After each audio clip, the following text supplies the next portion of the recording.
अस्सलाम वालेकुम, welcome back to my channel. और आज हम पढ़ेंगे HTML। तो यहाँ पे पहले हम HTML को समझ लेते हैं। HTML क्या है, बिल्कुल इस तरीके से है जैसे ही हमारा स्केलेटन होता है। तो यहाँ पे मैंने सिर्फ स्केलेटन की तरह HTML को बनाया है। एंड देन हमारी स्किन है तो वो किस तरीके से काम करती है, ऐसा CSS। और जावा स्क्रिप्ट बिल्कुल इसी तरीके से काम करती है जैसे हमारे ऑर्गन्स काम करते हैं। तो इससे सबसे अच्छी चीज़ तो आपको यही मिल जाएगी। अच्छा जनाब, HTML स्टार्ट करने से पहले हम ये देख लेते हैं VS कोड में हम इसमें काम करें। जैसे कि अभी हम टाइप स्क्रिप्ट का करते हुए आए हैं। तो इसको बनाने के लिए हम जैसे TS लिखते थे, मेन डॉट TS, और HTML को बनाने के लिए हम क्या करते हैं, इंडेक्स डॉट HTML लिखते हैं। जब HTML लिखेंगे इसका मतलब है हम HTML की फ़ाइल क्रिएट कर रहे हैं। हम HTML5 पे ही वर्क कर रहे हैं अब, न्यू है। और ओल्ड मेथड चेंज हो चुके हैं, कुछ चीज़ें जैसे टाइप स्क्रिप्ट और जावा स्क्रिप्ट आप लोग कॉन्सेप्ट समझ चुके हैं कि नए वर्जन में क्या है, ओल्ड वर्जन में क्या था। सेम इसी तरीके से HTML की फुल फॉर्म क्या है, हाइपर टेक्स्ट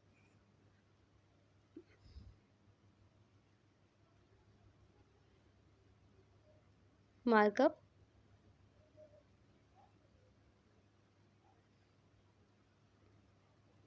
लैंग्वेज। अच्छा, HTML में हम तमाम चीज़ें टैग में रख के ही काम करते हैं। इसके बहुत सारे टैग हैं। तो ये हमारी है आज की पहली क्लास। तो इसमें सिर्फ हम बेसिक चीज़ें और बेसिक बातों को ही समझ रहे हैं, ताकि हमारे समझ में तो आए कि HTML करता कैसे है। अच्छा, जैसे यहाँ पे HTML का अपना है, देखिए क्लोजिंग और ओपन टैग है। आप यहाँ पे हेड का टैग है और यहाँ पे हमारे पास सेंटर में बॉडी टैग आता है। अच्छा, कोई डेफिनेशन अगर समझ में नहीं आए तो आप किसी भी टैग के ऊपर जाएँ, यहाँ पे लिखा हुआ है MDN रेफरेंस। अब इसको ओपन कर लें, ये ब्राउज़र पे ओपन होगा। मैं आपको दिखाती हूँ, ओपन हो जाए ज़रा। तो जब भी कोई टैग समझ में ना आए तो आप इस तरीके से इसे ओपन करके इसे देख सकते हैं। देखिए लिखा हुआ आ रहा है ना, द डॉक्यूमेंट बॉडी एलिमेंट। मतलब इसमें हम पूरा का पूरा काम जो भी हम इसमें यहाँ लिखेंगे वो सारा का सारा एग्जीक्यूट को वहाँ होगा हमारे वेब पे। तो अच्छा, इसके लिए कंफ्यूज मत हो कि ये किस तरीके से आया था हमारे पास। देख लें अभी क्या क्या है, एट्रीब्यूट्स क्या हैं, बहुत सारे टैग्स हैं। हम एक एक करके अगर याद करेंगे तो हमारे लिए आसानी होगी। ये सिर्फ मैं आपको दिखा रही हूँ, पढ़ना चाहें तो आप पूरा इसको दोबारा से खुद से पढ़ सकते हैं।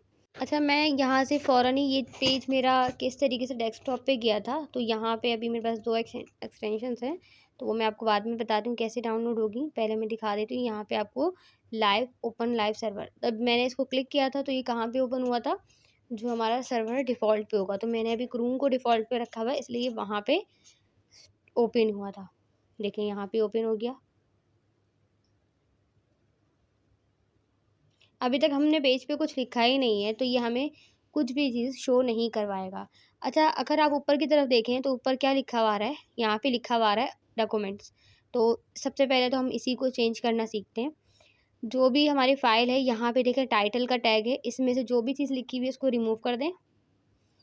और अब हम यहाँ पर कुछ भी लिखते हैं तो ये हमारे पास चला जाएगा डॉक्यूमेंट्स की जगह। अब मैंने लिखा है यहाँ पे HTML क्लास, तो अब ज़रा देखें डॉक्यूमेंट्स लिखा हुआ आ रहा है, बिल्कुल भी नहीं आ रहा। इसी तरीके से बराबर में आपको टैग दिख रहे होंगे। हर हर वेबसाइट ने अपना अपना एक टाइटल बनाया हुआ है।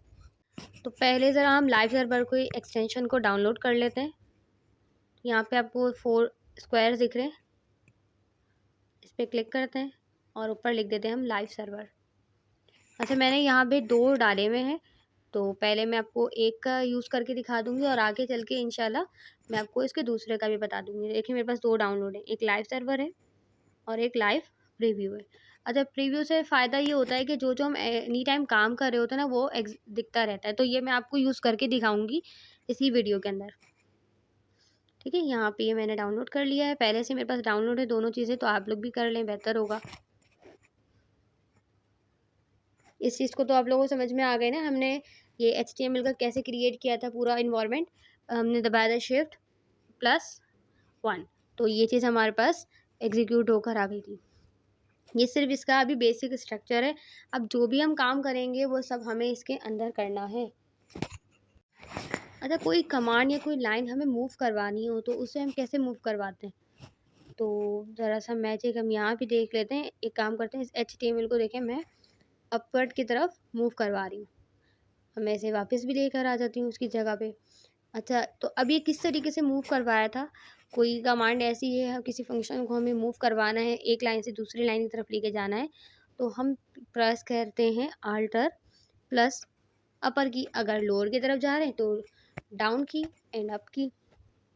ठीक, तो यहाँ तक तो आपको समझ में आ गया होगा कि किस तरीके से किया। आप भी ट्राई कर लें।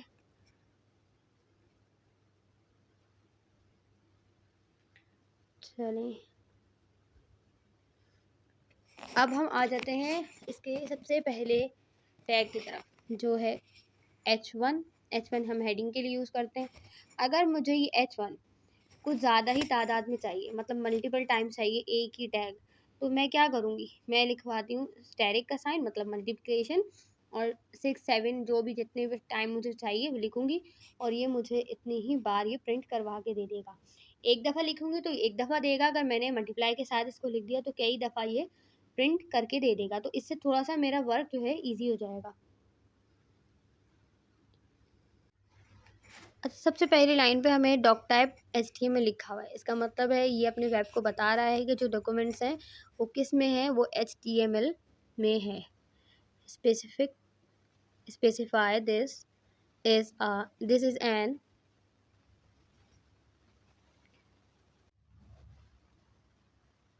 डॉक्यूमेंट्स। अब ये HTML के जो टैग है वो तो आपको पता है कि सारा काम इस HTML के दरमियान में होगा, तो इसको तो बताने की मुझे ज़रूरत है नहीं। ये है हमारा हेड का tag, contain page Meta data, जो कि हमारी डिटेल सेव कर रहा होता है। अच्छा, यहाँ पर है टाइटल। टाइटल क्या करता है मैं आपको बता चुकी हूँ, टाइटल क्या करता है, फिर भी हम लिख देते हैं इसमें।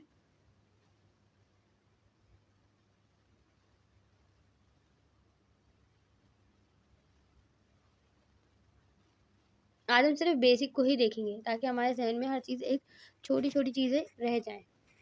आगे भी बहुत सारी इसमें ट्रिक हैं, तो वो मैं एक एक करके बताती दूँगी आपको।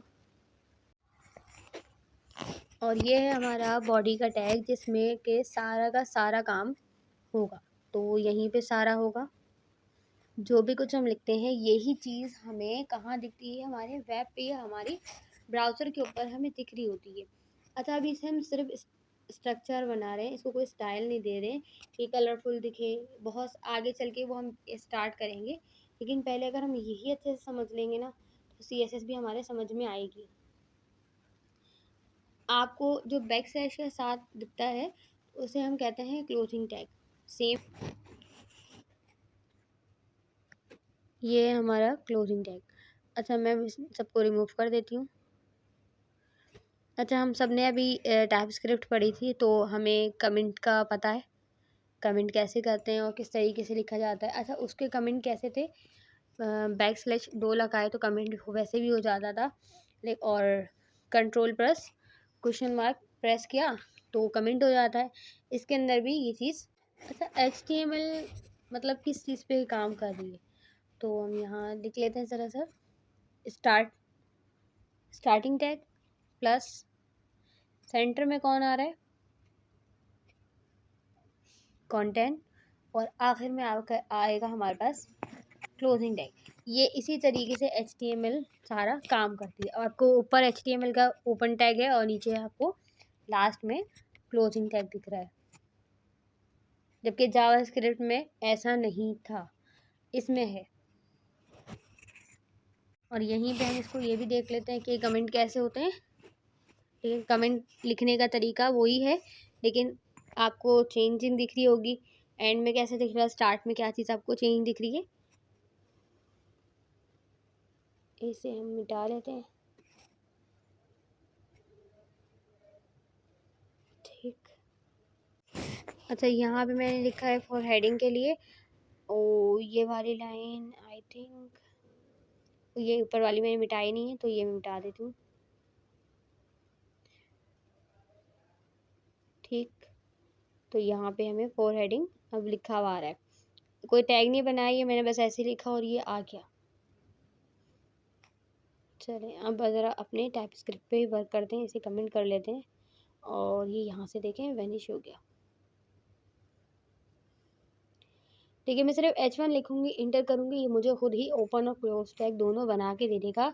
वीएस कोड में काम करने का ये बेनिफिट तो है, वरना बाकी में हमें खुद करना पड़ता है, जैसे कि नोटपैड के अंदर आपको दोबारा एक क्लोजिंग टैग और ओपन टैग बनाने पड़ते हैं।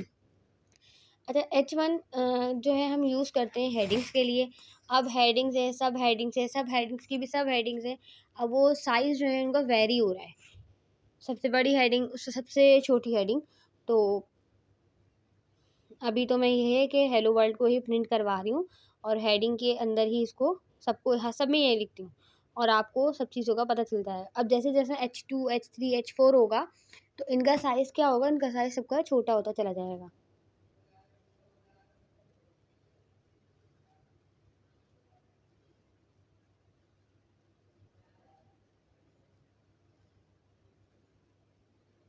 यहाँ पे आ गया मेरे पास H3 और मैं फिर से आपको मूव करवा के दिखा देती हूँ किस तरीके से मूव करते हैं। अगर मैं इसको सेंटर में ले आऊँ, तो मैं प्रेस करूँगी ऑल्टर और एंड देन डाउन एरो की। तो ये आपको समझ में नहीं आएगा, बेचारा सा अजीब सा लग रहा है, तो मैं इसे वापस ले आती हूँ 1 पे। अब देखें अब चीज़ें कैसे चेंज हो रही हैं। पहले हेलो वर्ल्ड जो है कैपिटल साइज़ जो है उसका इंक्रीज़ है एंड देन साइज़ उसका डिक्रीज़ होता जा रहा है, जैसे-जैसे मैंने H2, H3, H4 को चेंज किया है।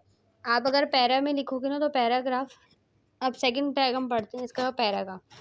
पैराग्राफ में हम तमाम चीज़ें कंटेंट अपना लिखते हैं, तो लाइन्स लिखते हैं, पैराग्राफ लिखते हैं, जैसे ऐसे लिख रहे हैं आप ऐसे से समझ लो।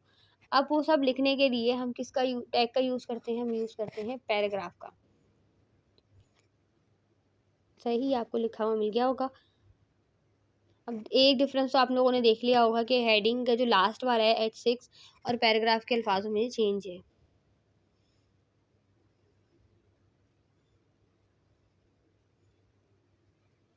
अच्छा, अगर हमें डमी टेक्स्ट चाहिए होता है तो हम लिखते हैं लॉरेम और उसके आगे हम जितने भी नंबर लिखें 34, 35, 50, 60, 80, 1000 जितने भी लिखेंगे, तो ये खुद से एक डमी टेक्स्ट क्रिएट करके देता है। तो ये हमें एक डमी टेक्स्ट, मैंने 34 लिखा है, यहाँ पे ये डमी टेक्स्ट हमें इसने क्रिएट कर दिया। अब ये क्रिएट कैसे किया है, तो ये देखें एक पूरी लाइन कवर हुई है, देन वो दूसरी लाइन के ऊपर आया है।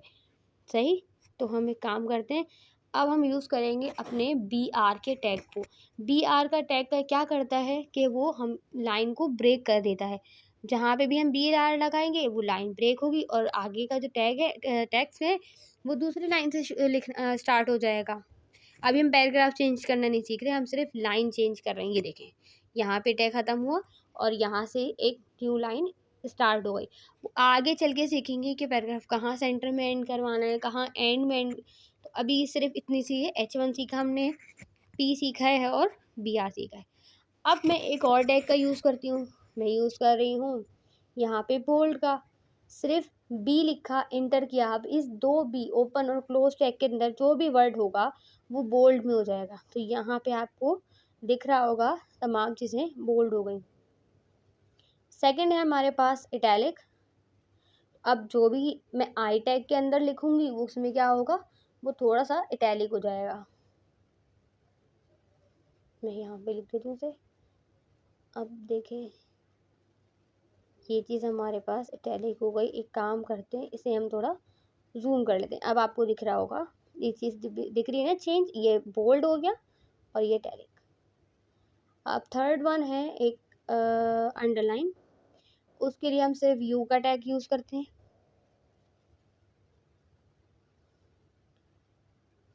सॉरी, अब ठीक है। यू लिखा, ये क्यों नहीं कर रहा। यू लिखते हैं, इंटर करते हैं, देखिए यहाँ पे यू का टैग बन गया। अब मैंने जो वर्ड लिखा है ये एक अंडरलाइन क्रिएट हो गई उस वर्ड के नीचे, आपको दिख रही होगी। तो अंडरलाइन करना भी देख लिया, बोल्ड करना भी देख लिया, इटैलिक करना भी हमने देख लिया। अभी हमने ये 3 टैग और देखे।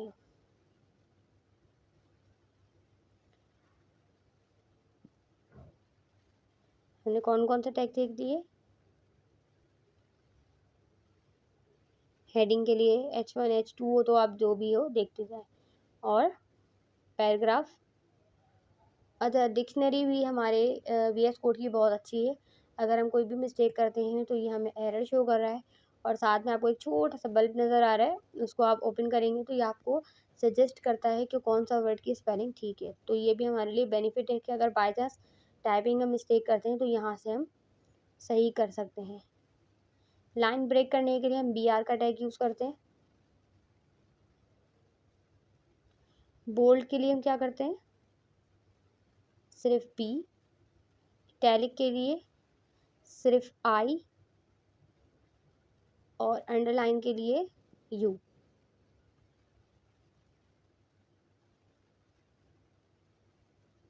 ठीक, तो अभी हमने सिर्फ बेसिक्स के ये थोड़े से ही टैग पढ़े और अभी हम ज़्यादा डीप में नहीं गए हैं। आई होप यहाँ तक तो आप लोगों को क्लियर हो गई होंगी थोड़ी थोड़ी चीज़ें। इंशाल्लाह आगे जैसे जैसे पढ़ते जाएंगे हम। अब एक काम करते हैं, ज़रा ये लाइव प्रीव्यू को भी चेक कर लेते हैं कि ये काम कैसे करता है। मैं यहाँ पे क्रोम को बंद कर देती हूँ। अब देखें, अब मेरे पास कोई ब्राउज़र ओपन नहीं है। अब मैं क्या करती हूँ, यहाँ पे मैंने लाइव प्रीव्यू डाउनलोड किया हुआ है। यहाँ पे एक बुक्स टैब दिख रही होगी आपको, शेल्फ भी। अब ये जो भी काम है ना, अभी यहाँ इसकी एक विंडो क्रिएट हो गई और यहाँ मुझे ये नज़र आ रहा है। अब मैं हाथ के हाथ इसमें चेंजिंग करूँ तो वहाँ पे कुछ ना कुछ चेंज होता हुआ दिखेगा। मतलब अब मुझे बार बार जाके क्रोम पे देखने की ज़रूरत नहीं है। मैं यहाँ चेंज करती रहूँगी, वहाँ मुझे नज़र आता रहेगा कि मैं क्या चीज़ चेंज कर रही हूँ। तो लाइव प्रीव्यू में ये फ़ायदा है। अच्छा, लाइव प्रीव्यू ना हमें CSS के अंदर भी बहुत फ़ायदा होता है कि हम जब कलर डाल रहे होते हैं, बटन को चेंज कर रहे होते हैं, तो उसमें हमें बहुत ज़्यादा प्रॉब्लम आती है कि देखना पड़ रहा होता है। तो यहाँ पे हमें